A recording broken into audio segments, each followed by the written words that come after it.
तो hello everyone. आज हम डिस्कस करने वाले फिजिक्स यानी कि भौतिक विज्ञान के न्यूमेरिकल। तो चलिए यहाँ पर डायग्राम के साथ हम समझने की कोशिश करेंगे इन सभी मल्टीपल चॉइस क्वेश्चन को। तो पहला क्वेश्चन है, किस ताप पर सेंटीग्रेड व फ़ारेनहाइट स्केल पर समान होते हैं? Which temperature the centigrade and Fahrenheit scale are equal. यानी कि वो तापमान व टेम्परेचर आपको बताना है जहां पर सेंटीग्रेड और फ़ारेनहाइट इक्वल होते हैं। कौन सा टेम्परेचर है वह? चार ऑप्शन आपके सामने है। -80 डिग्री सेंटीग्रेड, -40 या फिर +40 या फिर 37। तो इसका राइट ऑप्शन हो जाएगा, देखो पहले तो आपको बताना होगा, आपके मन में सोच लो जो भी आपको लग रहा है, ठीक है। सोच लिया तो इसका राइट ऑप्शन होगा -40 डिग्री सेंटीग्रेड। इस पर फ़ारेनहाइट और सेल्सियस दोनों इक्वल होते, याद रखना, ठीक है। -40 ये थ्योरेटिकल क्वेश्चन है, ये आपको याद रखना होगा। अगला क्वेश्चन, भारत में रेडियो ट्रांसमिशन के लिए किस प्रकार के मॉड्यूलेशन कार्यरत है? What type of modulation is employed in India for radio transmission? 4 option है आपके सामने। Frequency modulation, amplitude modulation, none of this यानी कि कोई नहीं, या फिर पल्स मॉड्यूलन। बताओ। तो यहां पर राइट ऑप्शन होगा एम्पलीट्यूड मॉड्यूलन, ठीक है। और आपने देखा होगा कि आपका चाहे एएम हो गया, ठीक है, यहाँ पर आपका रेडियो हो गया, एफएम हो गया, है ना, ये सभी कुछ ना कुछ फ्रीक्वेंसी रहती है इनकी। चलो समझ लेते हैं इनको। जैसा कि आप यहाँ पर देख पा रहे, ये है आपका एएम मॉड्यूलन, ठीक है। ये टाइमिंग आप देख सकते हो और ये एम्पलीट्यूड आप देख सकते हो। तो ऐसा ही हो जाए, यहाँ पर आप एफएम को भी देखोगे ना, एफएम आपका जो एफएम होता है जहाँ पर आप सुनते हो, ठीक है। तो ये किस प्रकार होता है, जैसे यहाँ पर कोई बोल रहा है, कोई गाना भी चल रहा है, तो यहाँ पर आपको इतनी दूरी पर क्यों सुनाई देता है? ये सिस्टम होता है इसमें भी फ्रीक्वेंसी का। तो इस प्रकार से फ्रीक्वेंसी काम में आती है, चाहे वो आपका रेडियो हो, चाहे वो आपका एफएम हो, या फिर कोई भी रेज हो, ये आपको याद रखना होता है। जैसे रेडियो कौन सी फ्रीक्वेंसी पे चलता है, ठीक है, माइक्रोवेव हो गया, तो सबकी अपनी अपनी फ्रीक्वेंसी होती है। सो यहाँ पर रेडियो ट्रांसमिशन के लिए आपका आएगा एम्पलीट्यूड। क्लियर? चलिए देखो, थोड़ा लॉजिक क्वेश्चन है। यदि सरल लोलक में धातु के गोले के स्थान पर लकड़ी का गोला लगा दिया जाए तो इसका आवर्तकाल वही रहेगा, बढ़ेगा, घटेगा? क्या प्रभाव पड़ेगा विद्यार्थियों? लोलक तो जानते हो ना, लोलक तो आप घर पे भी बना सकते हो। एक धागा लेके उस पे एक धातु का नीचे आप कोई भी सर्कल, गेंद टाइप का गोलाकार कोई भी इसमें लगा के, और फ्री मूवमेंट इनका होना चाहिए, इनको एकदम फ्री होना चाहिए ये। तो ये आपका लोलक तैयार है। अब यहाँ पर ये धातु का हटा के आपको लकड़ी का लगाना है, तो इसके आवर्त काल पर क्या प्रभाव पड़ेगा? सोच समझ के आंसर दो। तो देखो विद्यार्थियों, ऐसी कंडीशन में इसका जो आवर्त काल है उस पर कोई भी प्रभाव नहीं पड़ेगा, यानी कि वही रहेगा, सेम ही रहेगा। अब आप बोलो सर कैसे रहेगा? तो देखो विद्यार्थियों, इसका फॉर्मूला आपको पता होगा आवर्तकाल का। चलो मैं आपको दिखा देता हूं। जैसा कि आपने 11th 12th में पढ़ा होगा, आपका जो पेंडुलम होता है उसका आवर्तकाल कुछ इस प्रकार से रिप्रेजेंट हम करते हैं, 2π√L/g। यानी कि आपका आवर्तकाल किस किस पे डिपेंड करता है? एल पे करता है, लेंथ पे करता है, और उसकी जी पे करता है, ठीक है। इसके अलावा और यहाँ पर कुछ दे नहीं रखा। तो यहाँ पर पीरियड है टी, पाई जानते हो, और पेंडुलम लेंथ है एल, और जी यहाँ पर ड्यू टू ग्रेविटी, एक्सेलरेशन की। तो बस इन्हीं पे डिपेंड करता है आपका, इसके अलावा और किसी पे डिपेंड नहीं करता। तो यहाँ पर जो आपका पेंडुलम होता है ये वाला, इसमें इसकी प्रकृति पे वो डिपेंड नहीं करता कि लोहे का है, स्टील का है, लकड़ी का है, इस पर ये निर्भर नहीं करता, इसलिए कोई प्रभाव नहीं पड़ेगा आवर्तकाल पे। सिंपल सी बात है, क्योंकि यहाँ पर फॉर्मूले में दे ही नहीं रखा कि ये पदार्थ पर भी डिपेंड करता है, ये तो ओनली यहाँ पर लेंथ पे और इस पे ग्रेविटी पे डिपेंड करता है। क्लियर? सो इसीलिए यहाँ पर वही रहेगा, ठीक है ना। आवर्तकाल पे कोई भी प्रभाव नहीं पड़ेगा, चाहे आप धातु की जगह पर लकड़ी का लगाओ, प्लास्टिक का लगाओ, चाहे आप किसी भी मेटल का लगाओ। क्लियर? चलो, ऐसे समझना होता है और ऐसे समझ के चलोगे तभी आप आगे बढ़ोगे। अगला क्वेश्चन लॉजिकल है, न्यूमेरिकल है। यदि पृथ्वी की त्रिज्या को 2% कम कर दिया जाए, द्रव्यमान स्थिर रखा जाएगा, तो पृथ्वी की सतह पर पिंड का भार होगा। अब बताओ आप, त्रिज्या को 2% कम किया जा रहा है और द्रव्यमान को स्थिर रखा जा रहा है, तो पृथ्वी की सतह पर पिंड का भार बताना है अब आपको।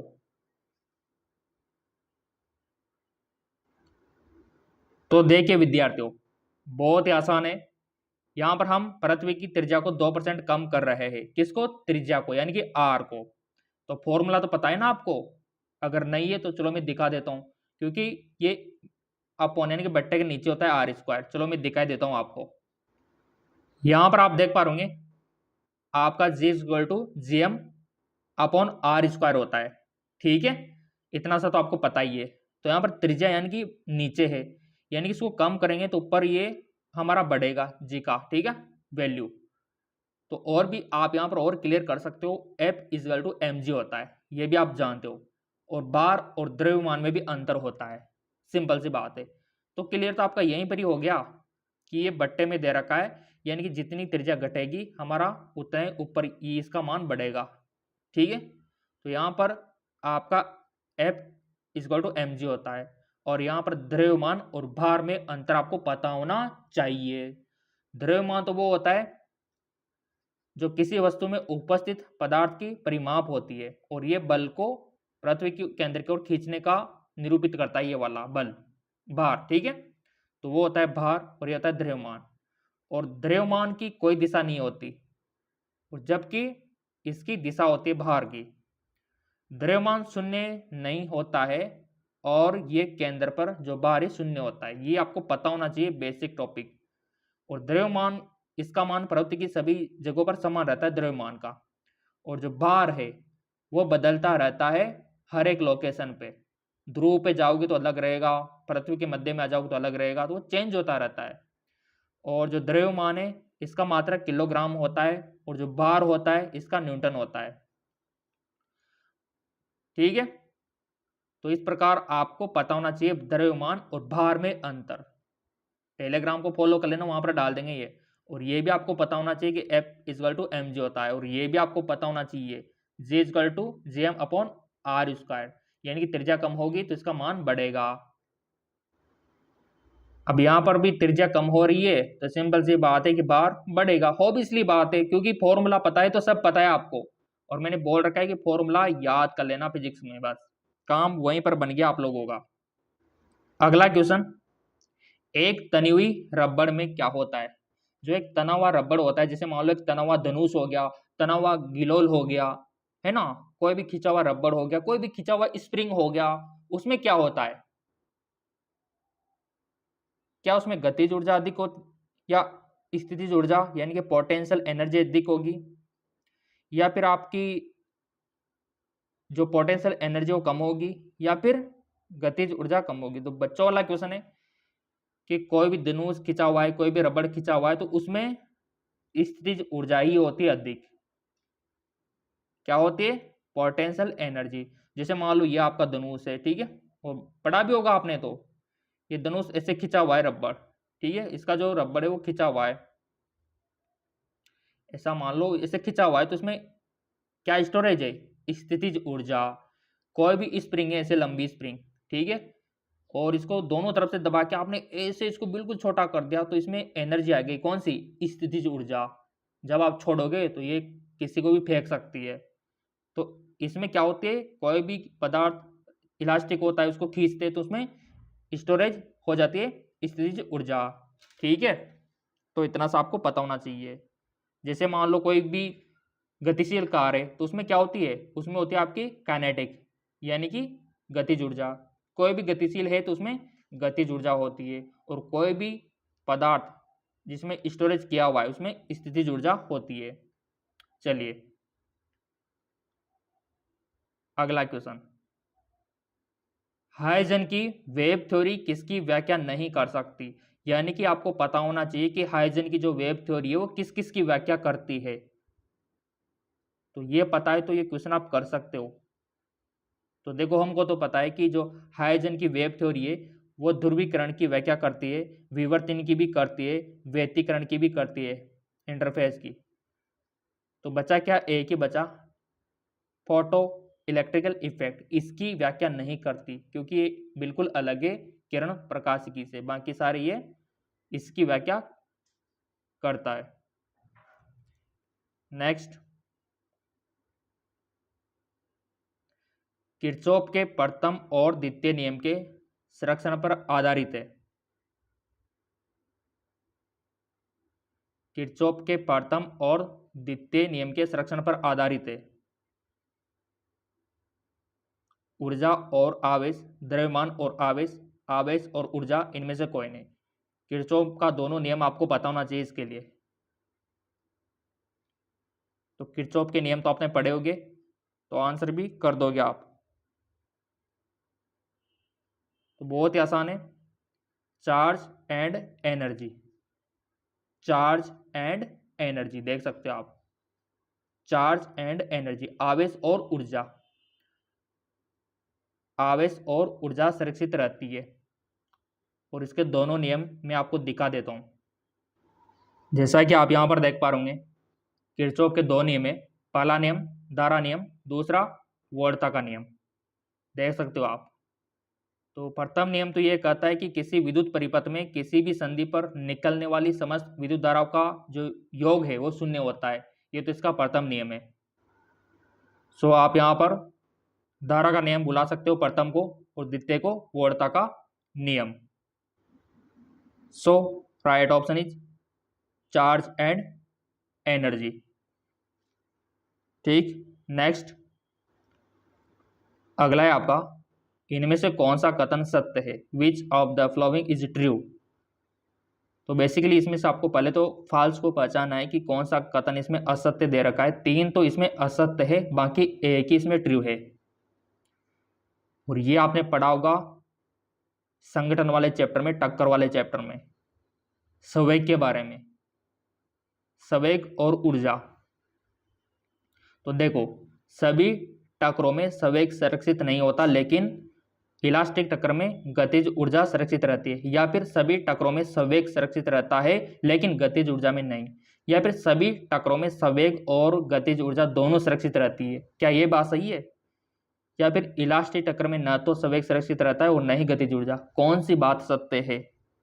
तो देखो विद्यार्थियों, संवेग हम सबने पढ़ रखा है, और जब हमने पढ़ा था तो हमने यही सीखा था कि सभी टक्करों में संवेग सुरक्षित रहता है लेकिन गतिज ऊर्जा नहीं रहती। तो ये आपके ऑप्शन 2 में दे रखा है, सभी टक्करों में संवेग सुरक्षित रहता है लेकिन गतिज ऊर्जा नहीं। इसका राइट ऑप्शन यही होगा। क्लियर? नेक्स्ट, पिंड की विकर्ण ऊर्जा के समानुपाती होती है। Energy radiated from the body direct proportional to, किसके समानुपाती होती है? 4 ऑप्शन है, T², T-4, T4 या फिर नॉन ऑफ दिस। पिंड की विकर्ण ऊर्जा किसके समानुपाती होती है? तो देखो विद्यार्थियों, वो होती है T4 के। अब आप बोलेंगे सर कैसे? तो इसके लिए आपको फॉर्मूला पता होना चाहिए। मैंने पहले बोल रखा है कि फॉर्मूला पता होगा आपको तो कर दोगे आप। न्यूमेरिकल आ गया तो भी कर दोगे, लॉजिक वाला आ गया तो भी कर दोगे आप। तो बस सारा कमाल फॉर्मूले का है फिजिक्स में, और ये क्वेश्चन फॉर्मूले के कारण ही हमको यहाँ पर आ चुका है। चलो क्लियर कर देते हैं आपका डाउट। आपके पास जो भौतिक विज्ञान की किताब है एनसीईआरटी की, उसमें ये दे रखा है फॉर्मूला, कहीं ना कहीं पर तो आपको देखने को मिल ही जाएगा। ये वाला। अगर ये वाला नहीं देखने को मिलेगा तो ये तो आपको देखने को मिल ही जाएगा, ठीक है, ये देख लो आप। फिर भी यहाँ पर भी आपको इजुकल टू T4 ही मिलेगा, यहाँ पर भी वही मिलेगा, क्योंकि होता यही है, ये नीचे नहीं जाएगा, ये ऊपर ही रहेगा, T4 देख लो आप। तो इसी कारण, इसी फॉर्मूले के कारण यहाँ पर T4 हमारा आंसर रहा। क्योंकि आप सभी को पता है कि कोई भी अगर फॉर्मूले के सामने दे रखी है तो उसके समानुपाती होती है। अगर मान लो वो बट्टे में दे रखी है, ऐसे दे रखी है, तो उसके विद क्रमानुपाती वो चली जाती है। तो ये आपको पता होना चाहिए। क्लियर? तो इसीलिए राइट ऑप्शन यहाँ पर T4 हो गया हमारा, यही समानुपाती है उसके। अगला देखो अब आप, बहुत ही प्यारा न्यूमेरिकल, डायरेक्ट पूछा जाता है एग्जाम में, वो समझो ये तो छप गया आपके। एक पिंड जिसका द्रव्यमान 0.1 किलोग्राम है, 0.1 सेकंड में 10 मीटर पर सेकंड के वेग से गतिमान है। पिंड पर लगने वाला बल आपको बताना है, फोर्स आपको कैलकुलेट करना है। यहाँ पर कितना फोर्स लग रहा है, चाहे तो वीडियो को पॉज करके भी आप इसका सॉल्यूशन करने की कोशिश करो, निकालने की कोशिश करो कितना आंसर आपका आ रहा है। तो आई होप आपने कोशिश की होगी। इसका जो राइट ऑप्शन हमारा आया, हमारा जो आंसर आया वो आया यहाँ हमारा 10 न्यूटन। और आपका कितना आया वो तो आप कमेंट करके बता सकते हो, ठीक है। तो यहाँ पर ईमानदारी से इसका जो आंसर आया हमारा 10 न्यूटन आया, और इसका जो राइट ऑप्शन होगा वो भी यहाँ पर 10 न्यूटन ही होगा। अब आप बोलो सर कैसे होगा, इसका एक्सप्लेन करके दिखाओ तब समझ में आएगा हमारे। तो चलो दिखा देते आपको। देखो जिनको आ गया बहुत अच्छी बात है, जिनको नहीं आया समझ लो कि इसका आंसर 10 न्यूटन कैसे आएगा। और आंसर भी यही दे रखा है 10 न्यूटन, बट ये आएगा कैसे इसको समझना जरूरी है। तो देखिए विद्यार्थियों, यहाँ पर जो क्वेश्चन में हमको दे रखा है, हमको मास यानी कि m दे रखा है 0.1, ठीक है। हमको वेलोसिटी दे रखी है v 10 मीटर पर सेकेंड, हमको टाइम दे रखा है 0.1, ठीक है। क्लियर? इतनी सारी चीजें हमको दे रखी है। तो यहाँ पर हमको a निकालना होगा, यानी कि एक्सेलरेशन हमको नहीं दे रखा, तो हम a तो निकाल लेंगे। तो यहाँ पर a होता है आपका a equal to v upon t होता है, राइट, हमने पढ़ रखा है a equal to v upon t होता है। तो v यानी कि वेलोसिटी कितनी है, वेलोसिटी देखो 10 है, तो यहाँ पर 10 फिलअप कर दिया। और t कितना है 0.1, तो हमने फिलअप कर दिया। तो जब आप इसको सोल्व करोगे तो हमारा 100 मीटर सेकंड स्क्वायर निकल कर आ जाएगा, क्या, एक्सेलरेशन यानी कि a। तो यहाँ पर हमारा ए बी निकल कर आ गया 100, ठीक है, ये हमारा ए बी निकल कर आ गया। अब हम जानते हैं कि जो बल होता है इसका जो फॉर्मूला होता है वो होता है एम ए, होता है ना, पढ़ा है ना आपने। एम इज इक्वल टू, इसको बोलते हैं माँ, ठीक है, ऐसे बोल सकते हो आप, ऐसे याद रख सकते, F is equal to m a, ठीक है। तो यहाँ पर ए का मान और एम का मान दोनों हमारे पास है। तो यहाँ पर m का मान कितना है ऊपर देख लो आप 0.1, तो यहाँ पर m का मान भर दो, और a का मान ये निकाल लिया था इसको भर दो, और जब आप इसको सोल्व करोगे तो हमारा देख लो आंसर आ गया 10 न्यूटन। ऐसे आंसर करना होता है, और ये तभी होगा जब आपको फॉर्मूला पता होगा। बस आप फिजिक्स में फॉर्मूला लिख लो, जितने भी फॉर्मूले हैं सबको लिख लो, कोई भी नहीं रोक सकता आपको न्यूमेरिकल करने से। लॉजिक वाला क्वेश्चन आएगा तो भी कर दोगे, और न्यूमेरिकल आएगा तो भी कर दोगे। तो ये इसका सॉल्यूशन रहने वाला है। आई होप आपको समझ आया होगा, अगर फिर भी नहीं आया है तो कमेंट करके बता देना। चलो बढ़ते आगे की ओर। सो ये क्वेश्चन डायरेक्ट आपके बन सकता है। अगला, एक सीधे लंबे धारावाहक चालक के कारण चुंबकीय प्रेरण रेखा है, क्या तार के लंबवत होती है, सकेंद्रित होती है, वृत्त, तार के समांतर होती है, बताओ कैसे होती है। मान लो कोई भी तार है, ये आपका तार है, ठीक है, ये आपका सीधा सा तार है, ऐसे निकला हुआ है, ये निकला हुआ है, इसमें लाइट प्रभावित है, आपके विद्युत धारा प्रभावित है। तो इसमें चुंबकीय क्षेत्र रेखा है, किस प्रकार उत्पन्न होगी, क्या इसके लंबवत होगी, क्या इसके सकेंद्रित होगी, क्या इसके समांतर होगी, कैसे होगी, पढ़ा होगा ना आपने विद्युत धारा का चुंबकीय प्रभाव। कि मान लो किसी भी तार में धारा बह रही तो वो चुंबक की तरह व्यवहार करता है, तो उसमें पैटर्न कैसा बनेगा आपका? तो वो बनेगा आपका सकेंद्रित। कैसा बनेगा? कॉन्सेंट्रिक सर्किल बनेगा। यानी कि सकेंद्रित का मतलब होता है जिसका एक ही सेंटर हो, सभी वृत्तों का 3 4 5 जितने भी वृत्त हैं उनका केंद्र एक ही हो, इस प्रकार का पैटर्न बनेगा। चलो इनको डायग्राम की मदद से समझ लेते हैं। जैसा कि आप यहाँ पर देख पा रहे होंगे, ये आपका तार है और इसमें विद्युत धारा प्रवाहित है, तो इस प्रकार का पैटर्न बनता है, इसको बोलते हैं सकेंद्री। ये इस प्रकार का, नीचे भी देख लो आप, एक्चुअल में अगर आप ऐसे तार लेकर ऐसे बखेर दोगे ना कुछ भी, तो वो पैटर्न इस प्रकार का हो जाता है, क्योंकि चुंबकीय क्षेत्र रेखा इसी पैटर्न में होती है। यहाँ पर भी देख सकते हो, ये आपकी सकेंद्री। यहाँ पर भी देख लो, ये आपका पैटर्न जो बना रही है विद्युत चुंबकीय रेखा है, वो कैसा बना रही है? सकेंद्रित। क्लियर? तो इसीलिए हमारा राइट ऑप्शन सकेंद्रित। ठीक है विद्यार्थियों, क्लियर? अब बढ़ते आगे की ओर। अगला है आपका वह पदार्थ जिसमें प्रत्येक परमाणु का चुंबकीय आघूर्ण शून्य होता है। फेरोमैग्नेटिक, डायामैग्नेटिक, फेरीमैग्नेटिक या फिर आपका पैरामैग्नेटिक। बहुत ही सिंपल क्वेश्चन पूछ लिया है, तो डायरेक्ट आंसर आना चाहिए। तो चुंबकीय आघूर्ण शून्य नहीं होता है, कहलाता है वो, तो हर किसी को पता है पैरामैग्नेटिक। ठीक है, पैरामैग्नेटिक में नहीं होता, याद रखना। किसमें? पैरामैग्नेटिक। और आपको पता होना चाहिए लोह चुंबक तत्वों के बारे में, डायामैग्नेटिक के बारे में, फेरीमैग्नेटिक के बारे में। तीनों चारों का बेसिक डिफरेंस आपको पता होना चाहिए, क्वेश्चन कहीं से भी बन सकता है। अगला, किसी नाभिक की औसत बंधन ऊर्जा प्रति न्यूक्लियन का क्रम होता है। तो बच्चों वाला क्वेश्चन है, डायरेक्ट अगर ये क्वेश्चन आ जाए तो आपको करके आना है 8 मेगा इलेक्ट्रोवोल्ट, जो कि आपके दे रखा है ऑप्शन 2 में। ये करके आपको आ जाना है। ठीक है, अगला क्वेश्चन, एडी करंट के बारे में तो आपने पढ़ा होगा। एडी करंट भंवर धाराएं। ठीक है, तो भंवर धाराएं किससे उत्पन्न होती है? ऑप्शन है इलेक्ट्रोमैग्नेटिक ब्रेक्स, या फिर आपका इंडक्शन फर्नेस, या फिर स्पीडोमीटर से। तो ऑब्वियसली बात है, यहाँ पर जो भंवर धाराएं उत्पन्न होती है वो हमारे इलेक्ट्रोमैग्नेटिक ब्रेसेस से भी होती है, और इंडक्शन फेरनेस से भी होती है, और स्पीडोमीटर, आपका जो स्पीडोमीटर होता है उससे भी होती है। यानी कि कुल मिला के सभी से होती है। तो हमारा right option all of this. और भंवर धाराएं बहुत ही देखी होगी आपने, काफ़ी यूजफुल भी होती है, काफ़ी सारी जगह इंडक्शन बनाने में भी काम आती है। चलो देख लेते किस प्रकार बनती है।